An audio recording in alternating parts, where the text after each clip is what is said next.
के बाद रोग है, शोक है, दुख है और बुढ़ापा है और मृत्यु है। मगर शास्त्रों में तो ऐसा नहीं कहा। शास्त्रों में तो बिल्कुल उस ऋषि ने कहा है कि जीवन का वो क्षण आता ही है।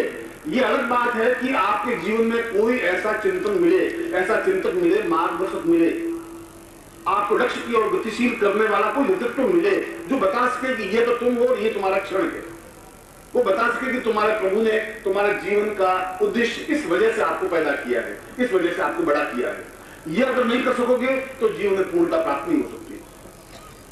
और प्रत्येक व्यक्ति का चिंतन कुछ लोगों को और 1% लोगों को 100 में से 1, अगर बंबई की आबादी 1 करोड़ है तो मैं सोचता हूं कि 1 लाख, ज्यादा से ज्यादा 1 लाख या 10,000 लोगों को सही दिखती है। क्या आप कल्पना कर सकते हैं कि एक बहुत अच्छा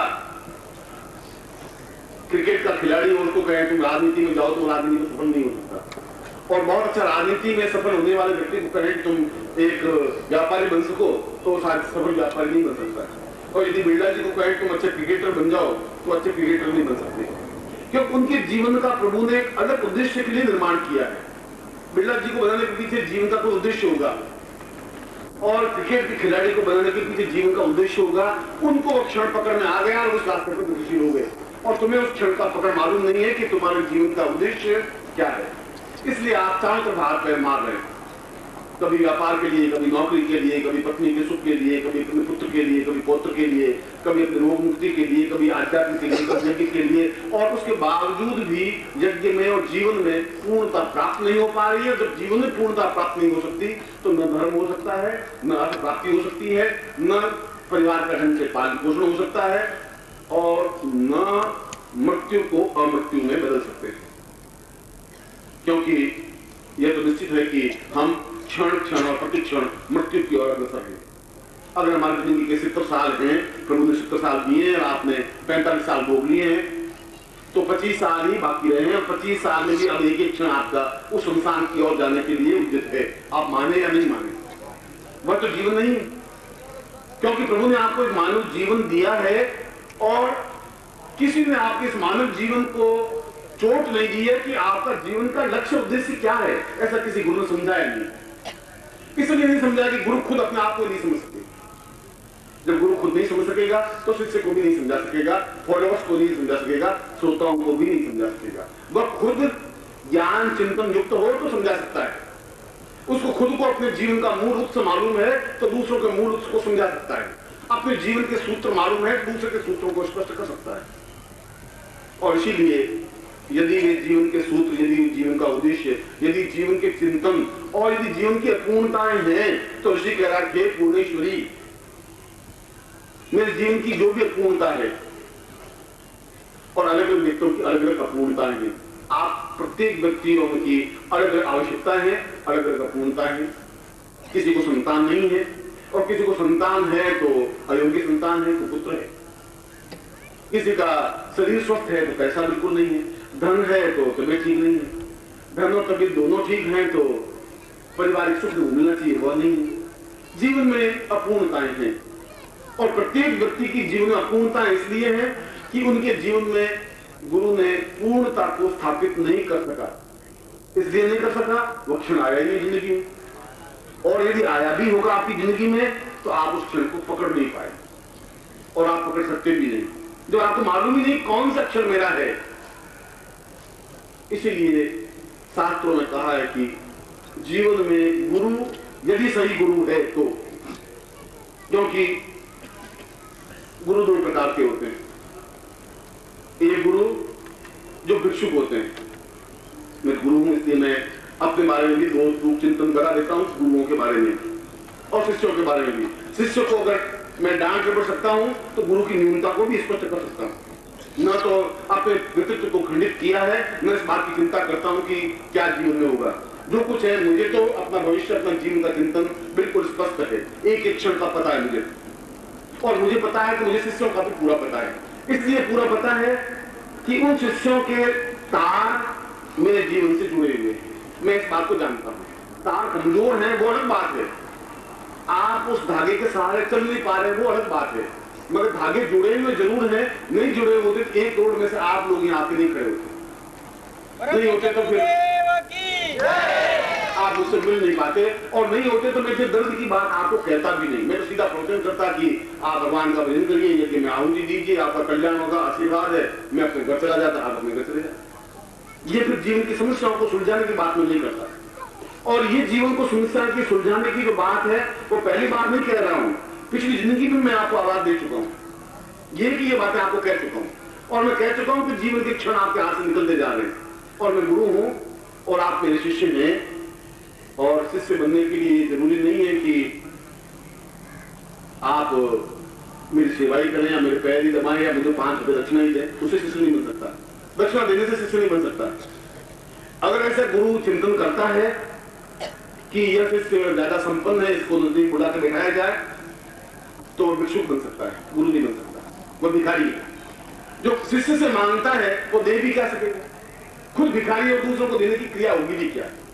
उसमें खुद में इतना व्यक्तित्व होना चाहिए कि वह अपने बारे में भी 2 टूक कह सके, शिष्य को डांट डपट सके, और यदि कोई अवज्ञा करे, यदि कोई असभ्यता बते तो उसको भी 2 टूक शब्दों में कह सके। व्यक्तित्व तो ऐसा होना चाहिए, 2 टूक बात कहने की क्षमता होनी चाहिए।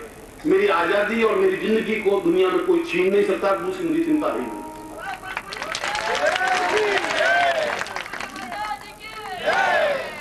और सुन भी मैंने आपको ये बात 2 टूक स्पष्ट शब्दों में कही थी कि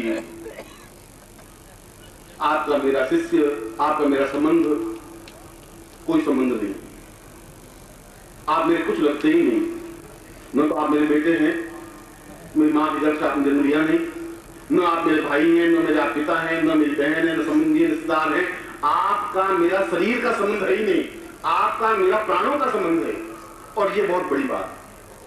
शरीर के संबंध में तो स्वार्थ हो सकता है, बहन को भाई से स्वार्थ हो सकता है, मां को बेटे से स्वार्थ हो सकता है। जहां प्राणों का संबंध है वहां स्वार्थ नहीं हो सकता है, और स्वार्थ है तो फिर प्राणों का संबंध नहीं बन सकते। और जहां प्राणों का संबंध है वहां छटपटाहट है, वेदना है। आपको एहसास तो होगा कि इस आदमी में कुछ तो है जो दूसरों में नहीं है। ये क्षमता तो सोचने की, चिंतन तो करना ही पड़ेगा। आप, ये अलग बात है कि आप मेरी आलोचना करें, गाली दें या मेरी प्रशंसा करें, बस दूसरी बात है ये एहसास करना पड़ेगा। ये एहसास करते हैं कि इस व्यक्तित्व में कुछ ऐसी बात है जो 2 टूक कहने की क्षमता रखता है। इस बात की परवाह नहीं करता कि क्या होगा, क्या होगा, इस बात का मुझे ज्ञान है, खुद के बारे में भी, आपके बारे में। और अगर ज्ञान नहीं है तो फिर मैं खुद अंधा हूं, फिर तो मैं आपको बेकार, आपको भीड़ बैठा करके मलारी का तमाशा दिखा रहा हूं, उससे कोई फायदा नहीं। वह जीवन का उद्देश्य है, वह प्रयोजन नहीं है, वह जीवन का लक्ष्य नहीं है। मेरे जीवन का उद्देश्य है आपकी समस्याओं को सुलझाने की क्रिया, और मेरे जीवन का उद्देश्य है कि मैं आपको जहां आप दिन में भटक रहे हैं, मैं वहां से उठा करके उस पगडंडी पर खड़ा कर दूं, जिस पगडंडी पर चल करके उन 4 पुरुषार्थों को आप प्राप्त कर सकें। ये अलग बात है कि आपके पांव कमजोर हो और आप चल नहीं पाए, ये हो सकता है। हो सकता है कि मैं आपको आवाज दूं और आप दौड़ते हुए नहीं आऊं। ये हो सकता है कि आपकी बुद्धि आपके ऊपर इतनी हावी हो जाए कि आप चिंतन ही नहीं करें, विचार ही नहीं करें। और ऐसा तो पति पत्नी के बीच ही हो जाता है। गुरु शिष्य तो बहुत आगे की बात। जिसको तुम देखभाल करके उस पति को, पत्नी को लाते हो, इंटरव्यू लेते हो और समझ करके और बिल्कुल पूछ पाछ करके घर में लाते हो, और 6 महीने बाद लड़ाई झगड़ा शुरू हो जाते हैं, सेपरेशन की बात स्टार्ट हो जाती है। इसलिए आपकी बुद्धि आपके जीवन को नहीं सुलझा सकती, और अंधी श्रद्धा भी नहीं सुलझा सकती। अगर आप किसी के प्रति अंधे बन करके श्रद्धा पैदा कर दें कि बस आप ही महान है, आप ही महान, उससे भी कुछ जीवन के चिंतन नहीं होती। और यदि ऐसा गुरु करते हैं कि तुम मेरे पीछे चलो और एक मुझे मंदिर बनाना है, और तुम्हें दान देना है, और मुझे ये बनाना है, तुम मुझे ऐसा करना है, और तुम ऐसा करते हो, तुम्हारा नाम पत्थरों पे खोद दूंगा, उनमें और सड़क पर खड़े हुए भिखारी में बहुत बड़ा अंतर नहीं है। वे भगवान कपड़े पहने हुए भिखारी हैं, ये चित्र पहने हुए भिखारी। वे गुरु नहीं बन सकते। गुरु 2 टूक कह सकता है, 2 टूक सुनने की क्षमता रखता है। गुरु अपनी समस्याओं को समझ सकता है, दूसरों की समस्या को सुलझा सकता है, जो भी उसके साथ जुड़ा होता है। ये चिंतन और ये विचार मेरे नहीं है। आज से 8000 साल पहले ऋषि ने इन्हीं विचारों, चिंतनों को इसलिए सोचा था, उनको मालूम था कि मेरे आने वाली पीढ़ियां कैसी होंगी, और उनको मालूम था कि आने वाली पीढ़ियां परेशान रहेंगी, क्योंकि उनके ऊपर बुद्धि हावी हो जाएगी, क्योंकि उनको गुरु सही रूप में मिल नहीं सकेंगे। और उनको यह भी मालूम था कि बूढ़े भटके गुरु मिल भी जाए तो उसकी उंगली पकड़ने की हिम्मत नहीं रख पाएंगे, और पकड़ ली तो जल्दी छुड़वा देंगे। और आप ऐसा कर रहे। अगर मैं अपना हाथ बढ़ाऊं भी तभी आप पकड़ेंगे नहीं, सोचेंगे कि स्वार्थ क्या है, हाथ क्यों बढ़ा रहा है, कोई न कोई अंदर चाल जरूर है, क्योंकि आपकी बुद्धि आप पर हावी है। आज तक कोई धर्माचार्य ने हाथ बढ़ाया ही नहीं, किसी ने ये नहीं कहा कि तुम मेरी उंगली पकड़ो, मैं इस अंधकार से तुम्हें पगडंडे पर खड़ा करता हूं, किसी ने कहा नहीं। ये आदमी ऐसा क्यों कह रहा है? स्वार्थ के चालाकी है, कुछ न कुछ जरूर है, आपकी बुद्धि आपको बहुत हावी है। और मैं पहले भी स्पष्ट कर चुका हूं कि आप में क्षमता है ही नहीं कुछ मुझे देने की। मुझ में क्षमता है कि आपको बहुत कुछ देने की क्षमता मुझ में है। इसलिए मैं अपने चिंतन को और अपने विचार को, अपनी भावनाओं को, अपनी धारणाओं को आपके सामने दो टूक कहने की हिम्मत रखता हूं। 1942 में ठीक ऐसा ही कोई प्रसंग था और उनमें ज्योति सम्मेलन था, वहां जवाहरलाल नेहरू जी बैठे हुए, वे उठ करके चल दिए।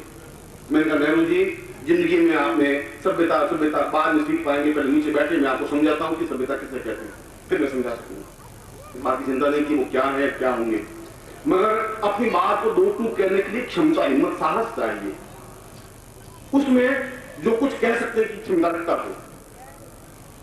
इसीलिए आज मैं अपने प्रवचन में उस श्लोक को उद्धृत किया है जो ऋषि की वाणी कह रही है कि आपके जीवन में पूर्णता आनी ही चाहिए, और यदि पूर्णता प्राप्त नहीं होती है तो आपका दोष कम है, मेरा दोष ज्यादा है। क्योंकि मैं पालन पोषण करे, परवरिश करे, उनको शिक्षा दे, अन्न दे।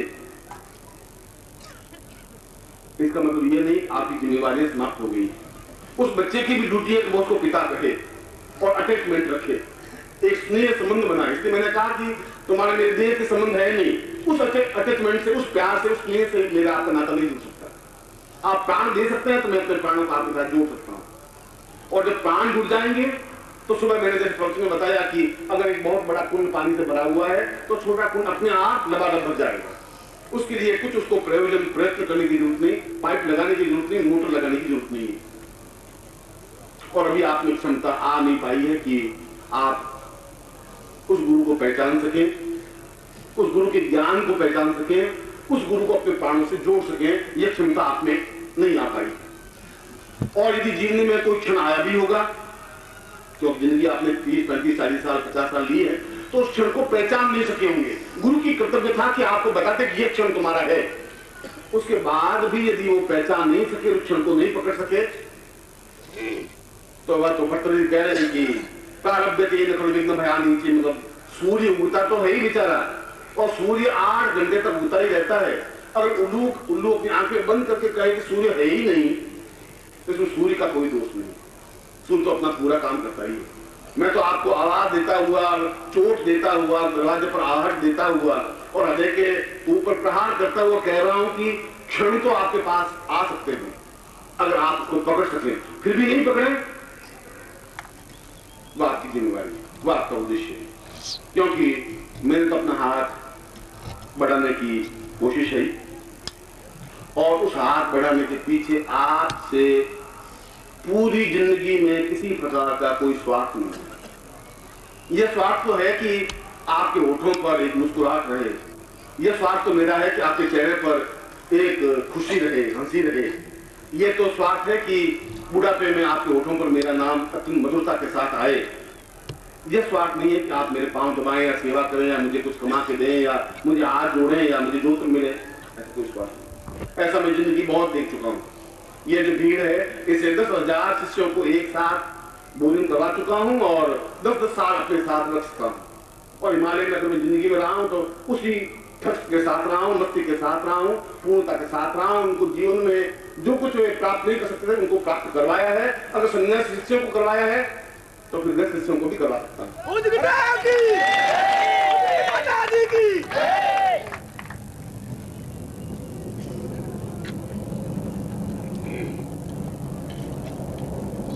यह बात है कि उन शिष्यों में आप शिष्यों में अंतर है। अंतर स्वाभाविक, क्योंकि मैंने जिंदगी में कोई एक रंग देखा नहीं, जिंदगी में सैकड़ों रंग देखे हैं और प्रत्येक रंग को बहुत भोगा है। वह गुरु हो ही नहीं सकता है जिसने जिंदगी के कटु अनुभव नहीं किए हो, उत्तर नहीं दे सकता। जो जमीन पर नहीं चला है और केवल मखमल के गद्दों पर बैठा हुआ है, वो जमीन की ठोस धरातल का वर्णन नहीं कर सकता। और जो सन्यासी नहीं बना है, वो सन्यासी जीवन क्या होता है और किस ताकत और क्षमता के साथ हिमालय में घूमा जा सकता है, वह नहीं बोल सकता। और जो ग्रस्त जीवन की समस्याओं से उलझा हुआ नहीं है और भोगा नहीं है और उन समस्या को सुलझाया नहीं है, तो ग्रस्त जीवन के बारे में भी बता नहीं सकता। इसलिए मैंने जीवन में उन क्षणों को भी देखा है जो ग्रस्त जीवन के क्षण होते हैं, और आपकी ग्रस्त की जितनी परेशानी है उनको भी मैंने देखा है, जो भी है ग्रस्त मेरा भी है। और उस सन्यासी जीवन को भी देखा है जो अपने आप में बहुत अक्खड़ और तेज मिजाज होता है और क्रोध अपने पांव के बीच में रखता है, उस जीवन को भी भोगा है। न वहां झुका है, न यहां झुक सकता है। परिस्थितियां, प्रॉब्लम्स और बाधाएं, अड़चने और कठिनाइयां कम से कम मुझे टुकड़े तो कर सकती है, झुका नहीं सकती। इस बात में चिंता नहीं। और यदि वे बाधाएं, अड़चने मुझे नहीं झुका सकती, तो फिर मेरे शिष्यों को भी नहीं झुका सकती।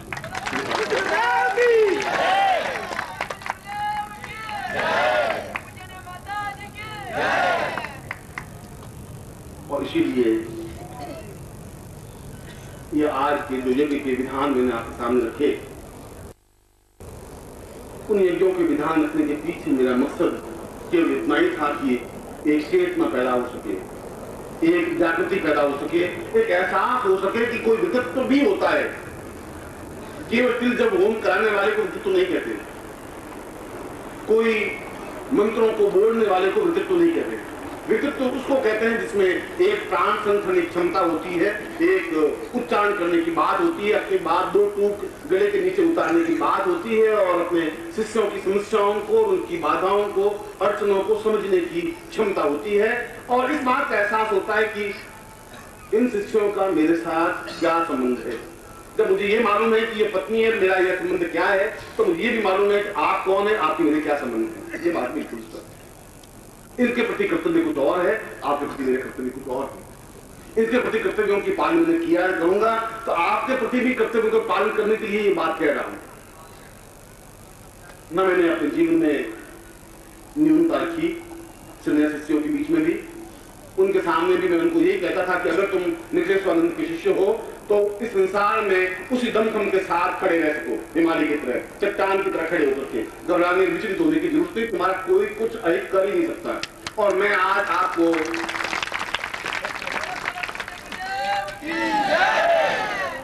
आज आपको दो टूक शब्दों में इस मंच से स्पष्ट करता हूं कि भारत का कोई तांत्रिक आपके सामने आके खड़ा हो जाए और प्रहार करे, आपका कुछ नहीं बिगाड़ सकता है। गारंटी।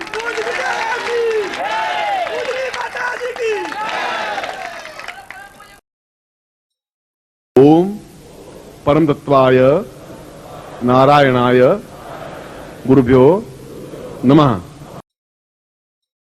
ओम ह्रीं मम प्राण देह रोम प्रतिरोम चैतन्य जाग्रय ह्रीं ओम नमः। ओम भूर्भुवः स्वः तत्सवितुर्वरेण्यं भर्गो देवस्य धीमहि धियो यो नः प्रचोदयात्।